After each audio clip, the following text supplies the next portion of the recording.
마리아의 순종이라고 하는 우리가 익히 들어서 잘 알고 있는 말씀이지만 다시 한번 한 절 한 절 말씀 살펴보도록 하겠습니다.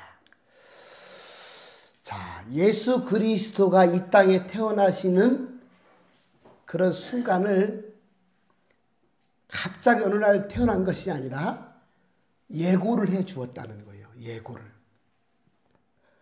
천사를 동원해서 알려주게 된 것이죠. 자, 마태복음은 오늘 이 땅에 태어나실 예수님의 탄생 예고에 대해서 마리아의 남편 될 정혼자가 된 요셉의 관점으로 기록되어져 있습니다. 자기 아내가 될 여자가 혼전에 임신을 했다고 하니까 얼마나 황당하겠어요?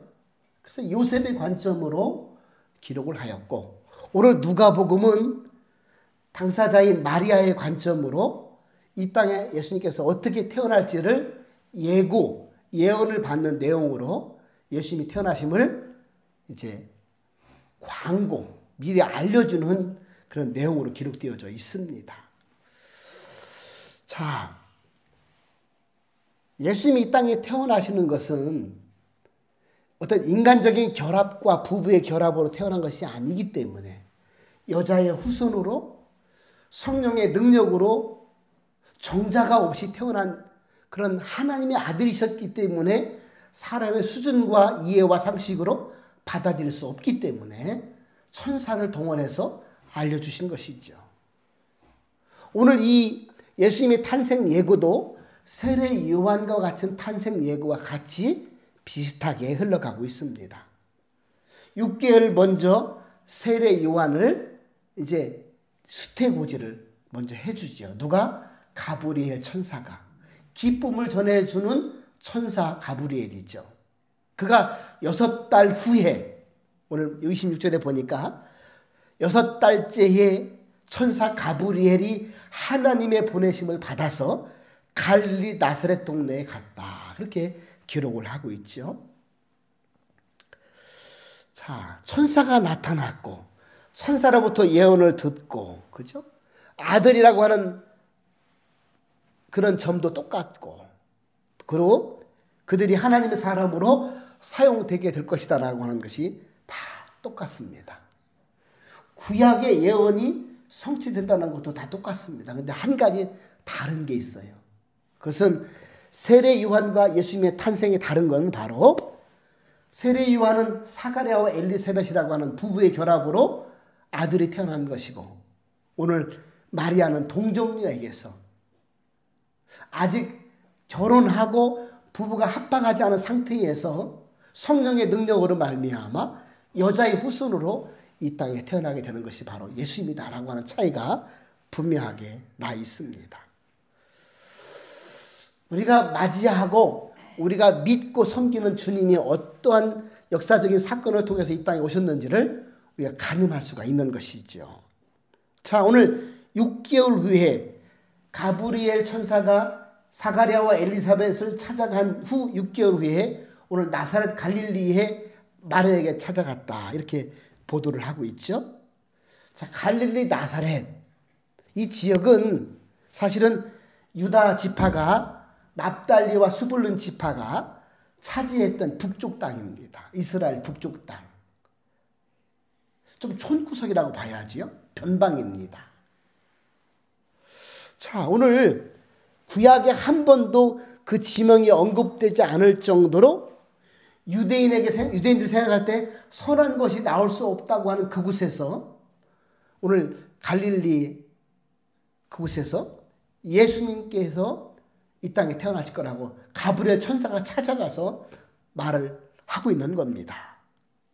왜 하나님은 율법을 잘 지키고 많이 배우고 또 귀족들이 많은 예루살렘에 가서 천사를 동원해서 일을 하지 않으셨을까?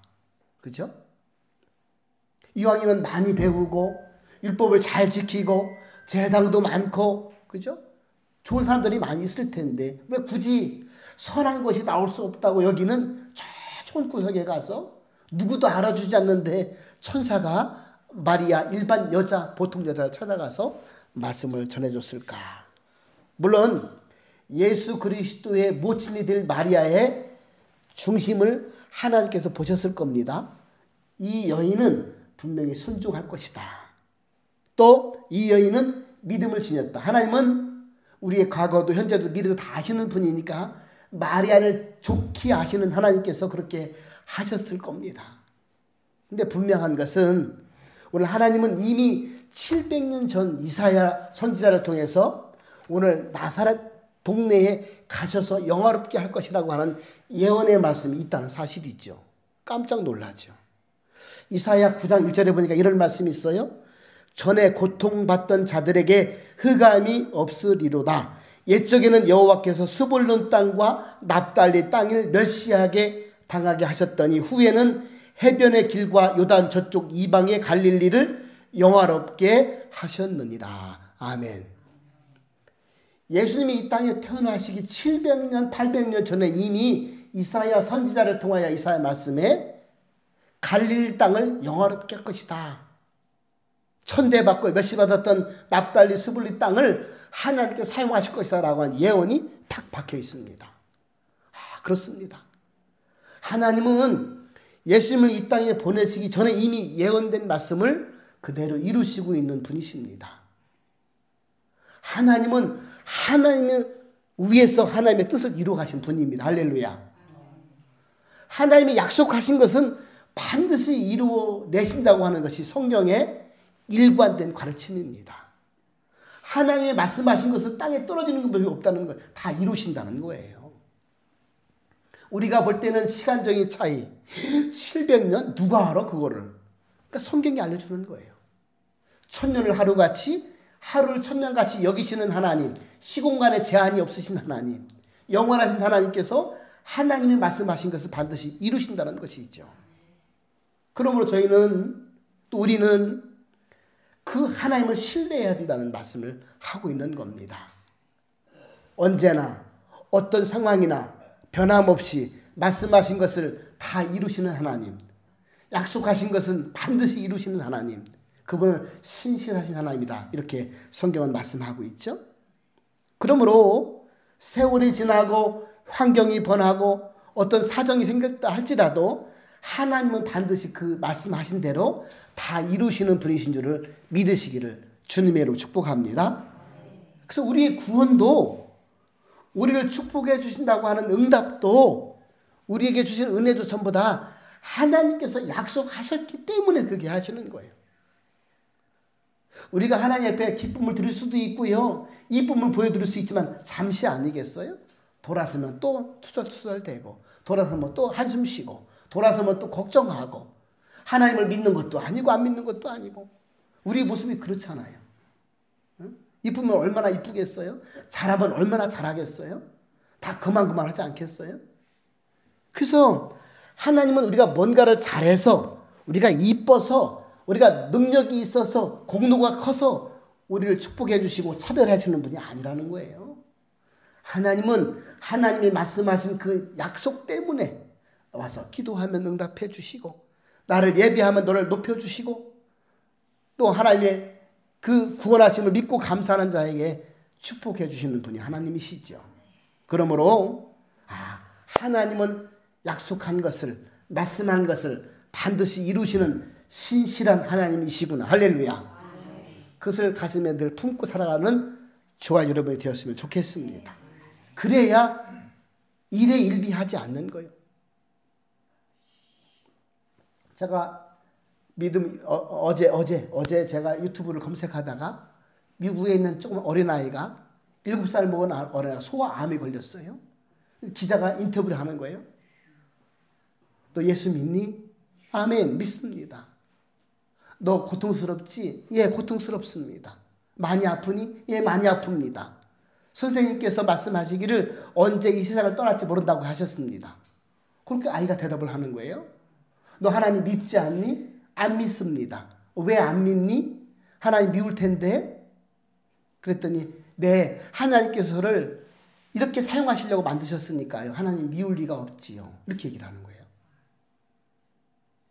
저는 감사해요. 기뻐요. 왜냐하면 제 아픔이 아빠에게, 엄마에게, 형들에게 차지가 안 가고 제 차지가 되었기 때문에 저는 이것을 기쁘게 받아들이고 있어요. 이렇게 대답을 하는 거예요. 누가? 어린아이가. 목회자가 그걸 듣고 회개를 했다니까요. 제가. 난 그럴 수 있겠는가? 하나님 회피를 왜 납니까? 나 하나님 일을 열심히 하려고 했는데 왜 나한테 병 들었습니까? 라고 하지 않겠어요? 근데 어린아이가 하나님의 창조 섭리 또 운영하는 섭리에 나는 순종합니다라고 하는 뜻을 곳곳하게 밝히고 있는 거예요. 하나님을 사용하시는 걸 제가 어떻게 막습니까? 저는 감사합니다.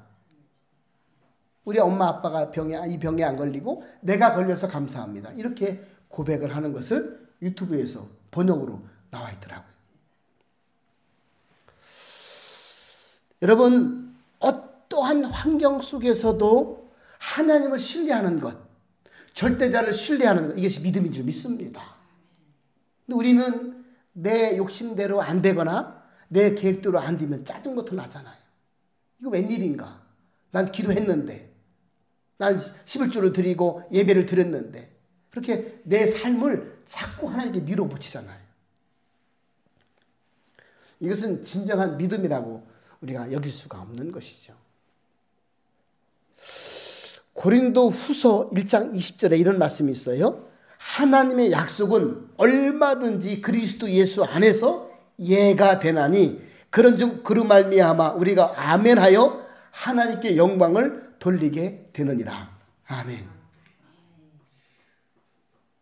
우리가 예수를 믿고 예수 그리스도 안에 있다면 어떠한 환경이든지 아멘, 아멘, 아멘.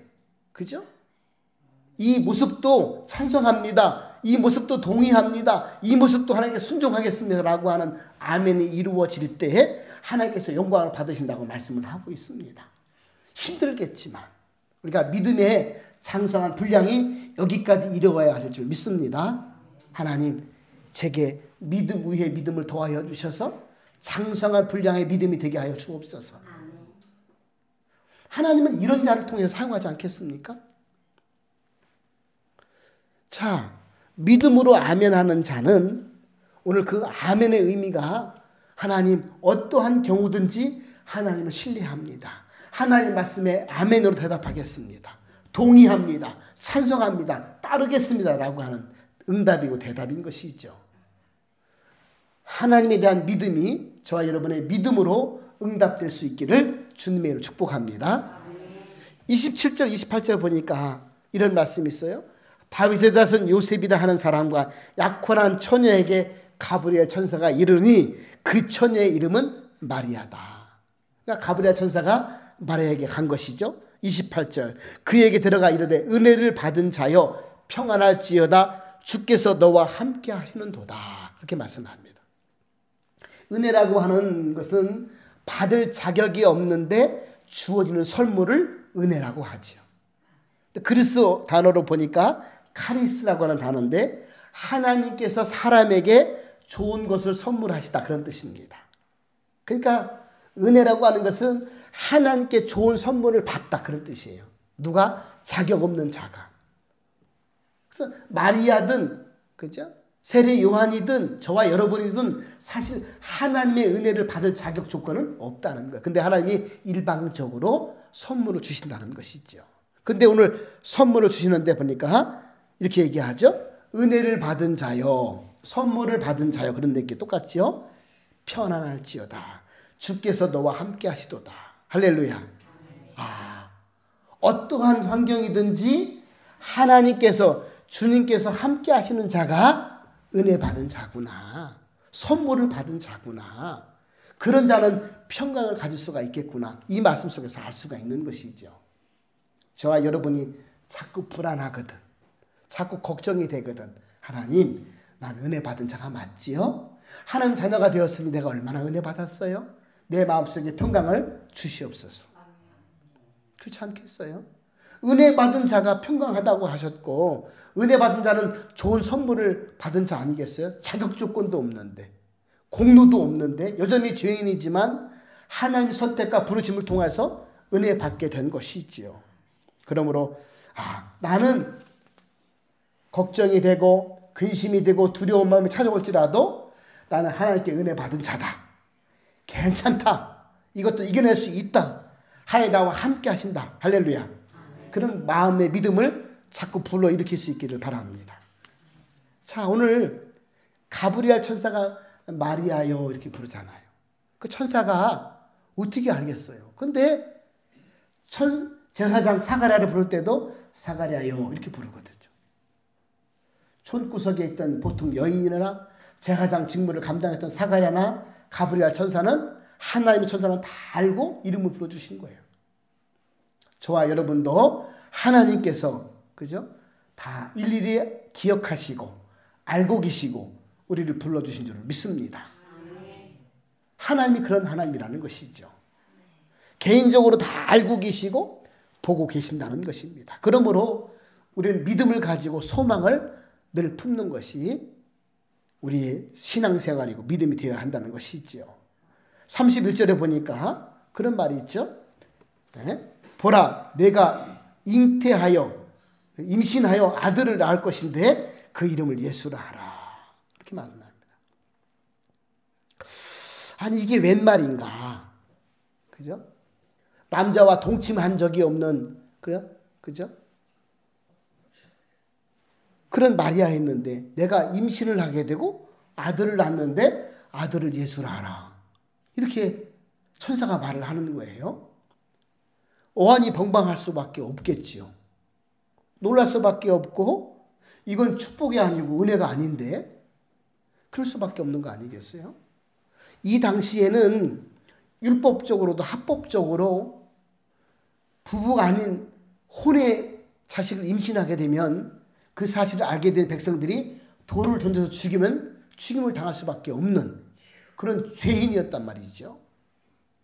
이 사실을 어떻게 일일이 변명할 수가 있을까? 사람들이 이해할 수 없을 뿐만 아니라 받아들이지 않죠. 이런 거짓말쟁이 같은 일하고 이런 환양령 같은 일하고 욕을 안 먹겠어요? 그러니까 오늘 이 마리아 입장에서 보면 환장할 노릇이죠. 아니 내가 임신을 한다고? 약혼은 했지만 잠자리를 안 했는데 어떻게 임신을 하는 거지? 어떻게 아들을 낳는 거지? 걱정이 될 수밖에 없지요. 오늘 얼마나 걱정이 되겠어요? 오늘 예수라고 하는 것은 이제 구약 히브리 언어로 여호수아, 호세아 그런 말과 똑같은 거거든요. 그래서 하나님은 구원이시다 그런 뜻이고 헬라식으로 이야기하면 예수는 기름 부음을 받은 자, 왕이요, 예언자요, 선지자요 라고 하는 뜻입니다. 이 땅에 우리를 구원하실 구세주라고 하는 뜻이죠. 그래서 가브리엘 천사가 마리아에게 그죠? 오늘 하나님은 구원하시는 자이신데 왕으로 선지자로 예언자로 네 몸속에서 태어날 아들을 보내주실 것이니 그 이름을 예수라 하라. 마태복음 1장 21절에 가보니까 너가 아들을 낳을 것이니 이름을 예수라 하라. 그는 자기 백성의 죄를 용서하실 구원할 자십니다. 이렇게 말씀하고 있는 것을 볼 수가 있습니다. 자, 계속해서 설명하고 있지. 32절에 그가 큰 자가 될 것이고 지극히 높으신 이의 아들이라 일컬어질 것이고 주 하나님께서 그 조상 다윗의 왕위를 그에게 주셨으며 33절 영원히 야곱의 집을 왕으로 다스릴 것이며 그 나라가 무궁할 것이다. 그렇게 말씀하고 있습니다. 34절 마리아가 이르되 나는 남자를 알지 못하니 이 어찌 된 일입니까? 놀라는 이야기를 하지요. 정혼자가 있으나 동침한 사실이 없는데 어떻게 아이들을 낳는다고 말씀하십니까? 라고 물어보고 있습니다. 마리아라고 하는 이름의 뜻은 히브리 언어로 아주 쓴 몰약이라는 뜻입니다. 아주 쓴 몰약. 자, 히브리 사람, 유대인들의 이름에는 그 사람의 인생의 본질을 이야기하거나 그 공동체의 시대적 배경을 이야기를 하고 있거든요. 그런데 보세요. 마리아는 이 땅에 구원자 예수를 보내신 거기 때문에 구약이 성취된 말씀이거든요. 구약과 신약의 그 중간기가 있습니다. 400년이라고 하는 세월이 있어요. 구약 말라기가 끝나고 신약이 시작되기 전 400년 중간기가 있는데 중간기는 하나님이 아무런 대답도 안 하십니다. 예배도 안 받으시고 제사도 안 받으시고 응답도 없으시고 표시도 안 내시고 성령의 역사도 없으시고 아무것도 깜깜한 암운의 시대를 보내요. 왜? 이 땅의 모든 족속들이 자기 소견에 오른 대로 살아가고 있고 하나님을 의지하지 않고 있고 그러기 때문에 유대인마저도 형식적으로 예배를 드리고 있기 때문에 하나님이 침묵을 하시고 있었습니다. 물론 우리가 볼 때는 침묵이지만 하나님은 하나님의 때에 하나님의 계획대로 일을 하시고 있었던 것이지요. 아, 이 땅에 도저히 안 되겠구나. 독생자 예수를 보내서 구원할 수밖에 없겠구나라고 하는 계획과 때를 보시고 일을 하고 있었던 것입니다. 그때에 아주 쓴 모략이라고 하는 마리아를 찾아가서 예수 그리스도가 그 몸을 통해서 이 땅에 오게 된다는 사실을 성경은 말씀을 하고 있습니다. 그렇습니다. 하나님은 세상의 어떤 기준에서 공부를 잘하고 지식이 많고 돈이 많고 율법을 잘 지키고 뭔가를 잘한다고 인정받고 공로를 인정받는 사람을 통해서 일하시는 것이 아니라 아픔을 가지고 고통을 가지고 은혜를 기다리는 자를 통해서 하나님이 역사한다는 사실을 우리가 알 수가 있는 것입니다. 저와 여러분은 어떤 상황이 도래하고 어떤 상황이 계속해서 유지가 된다 할지라도 믿음을 포기하지 않기를 주님의 이름으로 축복합니다. 여전히 하나님은 일을 하신다는 거예요. 그게 진짜 믿음이라고 하는 거예요. 그 믿음을 통해서 하나님 일을 하신다는 거예요. 그러므로 다 교회에 와서 앉아있다고 하더라도 똑같이 하나님께 인정받거나 똑같이 사용되는 사람이 아니라는 것이죠. 목사도 마찬가지고 성도도 마찬가지 아니겠어요? 자, 오늘 마리아가 정신을 차리고 계속해서 물어보죠. 처녀인 제게 어떻게 이런 일이 있겠습니까? 라고 하니까 35절에 천사가 대답하여 이르되 성령이 내게 임하고 지극히 높으신 이의 능력이 너를 덮으시리니 이러므로 나실 바 거룩한 이는 하나님의 아들이라 일컬음을 받게 될 것이다. 그렇게 말씀합니다. 성령의 역사, 하나님의 전능하심이 너와 함께 하신다. 그런 뜻이 아니겠어요? 그러면 하나님은 전능자이시라는 것입니다. 못하실 일이 없다는 말씀이죠. 사람을 태어나고 사람을 죽게 하고 그죠? 걷어가는 이 생과 사의 모든 문제를 주관자가 바로 하나님이시다. 이렇게 말씀을 하고 알려주고 있습니다. 그러므로 전능자 하나님, 구원자 하나님, 나게도 하시고 거두가도 가시는 하나님, 죽게도 하시는 하나님을 신뢰하는 것이 진짜 믿음이라고 말씀을 하고 있었습니다. 오늘 38절에 보니까 그렇게 말씀하죠. 마리아가 최종적으로 고백합니다. 마리아가 이르되 주의 여종이오니 말씀대로 내게 이루어지리다 하매 천사가 떠나가니라. 아멘.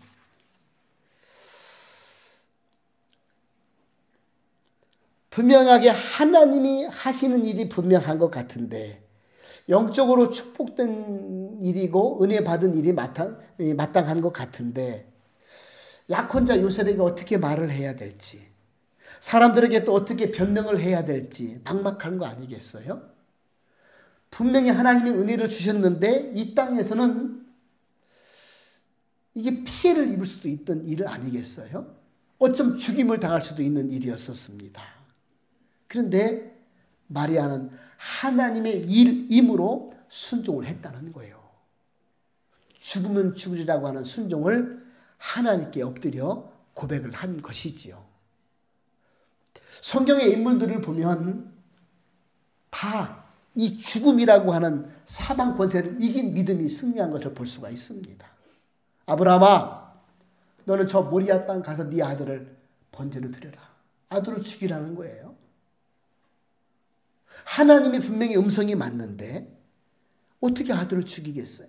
그래도 하나님께서 아들을 죽이면 또 다른 대책을 해 주시겠지. 100년 만에 주신 아들인데, 그죠? 분명히 하늘의 별과 같이 바다의 모래알 같이 많게 해주신다고 약속하셨는데 하나 주신 그 아들을 가져가시겠다고 하니 그래도 하나님의 말씀이니 순종해야 되겠다. 아침 일찍 일어나 떠났다는 거예요. 아들을 드리려고 할 때 이미 준비된 숫 양을 하나님께서 받으셨잖아요. 다니엘이 죽으면 죽이리라 그 느부갓네살 왕에 순종하지 아니하고 나는 하나님의 사람입니다. 기름진 음식을 먹지 않겠으며 라고 이야기하잖아요. 기도하잖아요. 오늘 저와 여러분이 어찌 보면 순종이라는 것이 굉장히 어렵습니다. 그런데 오늘 우리의 믿음을 통해서 자꾸 하나하나 쌓아가서 장성한 분량에 이르기까지 죽임을 넘어서는 순종까지 우리가 이뤄야 될 줄 믿습니다. 하나님은 그런 자를 사용하신다는 것이죠. 이해할 수 없고 납득할 수 없고 솔직히 하기 싫고 심지어 내가 피해를 당할 수도 있고 한 명이 그죠? 하나님 주시는 말씀이지만 어떻게 순종할 수 없는 그런 상태에 있을지라도 하나님이 원하신다면 하나님이 말씀하셨다면 우린 마리아를 따라가는 것이 맞는 줄 믿습니다. 마리아는 결국 하나님이 보내주신 천사의 말처럼 아들을 낳게 되었고 이름을 예수라고 지었습니다. 그리고 오늘 마리아가 엘리사벳의 집에 가서 3개월 동안 거하게 되는데 나중에 보시면 나옵니다. 그 안에 하나님은 요셉을 찾아가서 천사를 통하여 요셉을 또 마음을 달래주고 위로해 줍니다. 이는 성령으로 된 것이니 마리아를 데려와라 이렇게 말씀하시거든요. 순종하면 길이 열리게 된다는 사실입니다. 나 죽었네 끝났네 이럴 것이 아니라 순종하면 하나님께서 길을 열어주시고 해답을 주시는 줄 믿습니다. 그 광야에 길을 내시는 분이 바로 전능자 하나님이시죠. 사람은 알 수 없고 사람은 할 수 없고 사람은 이해가 되지 않고 납득할 수 없지만 내가 순종하면 하나님 또 다른 길을 열어주시고 은혜를 주신다는 사실입니다. 마리아의 믿음, 순종을 통해서 하나님의 이 땅에 예수 그리스도를 보내주셨습니다. 오늘 저와 여러분은 오늘 이해가 되지 않고 고통이 수반되는 그런 상황 속에 있을지라도 하나님 뜻과 말씀에 순종하는 믿음의 사람이 되었으면 좋겠습니다. 이런 신앙과 믿음을 가질 때에 하나님께서 나와 함께 하시고 모든 만민에게 하나님과 함께 하심을 나타내시는 신실하신 하나님이신 것을 보여주실 것을 확신합니다. 순종할 때 은혜가 됩니다. 순종할 때 길이 열려지는 거예요. 쉽지 않겠지만 저와 여러분이 이 순종을 향해 달려가는 믿음의 장성한 분량을 자꾸 쌓아가는 하루하루의 삶이 저와 여러분의 믿음이 될 수 있기를 주님의 이름으로 축복합니다. 기도하겠습니다. 하나님, 우리가 하나님을 섬기고 하나님을 예배하고 하나님 말씀대로 따라간다고 말하면서도 하나님 내가 이해되지 않거나 힘들 때는 내 스스로 합리화시키고 돌아가거나 피해가거나 포기할 때가 많았음을 고백합니다. 오늘 하나님의 역사는 순종하는 자를 통하여 하나님께서 말씀하신 뜻을 이루신다고 말씀을 하셨으니 하나님 우리 광덕교회 모든 사랑하는 성도들 오늘 함께 드리는 예배 드리는 성도들 하나님 그 마음에 믿음 위에 믿음을 더하여 주시고 장성한 분량의 믿음을 허락하여 주셔서 순종하고 또 순종할 수 있도록 인도하여 주옵소서. 하나님께 축복받은 인생이 되게 하시고 하나님께서 사용하시는 통로가 될 수 있도록 축복하여 주시고 우리 인생을 통하여 하나님을 드러낼 수 있는 아름다운 귀한 신앙의 모습과 삶이 되게 하여 주옵소서. 마리아를 본받고 마리아의 순종을 통하여 이루시는 하나님의 귀한 은혜가 우리 모두에게 임하게 도와 주옵소서. 오늘도 함께 드리는 모든 성도를 기억하여 주시고 돌아가는 발걸음까지 축복하여 주옵소서. 예수님의 이름으로 감사드리며 기도 올리옵나이다. 아멘.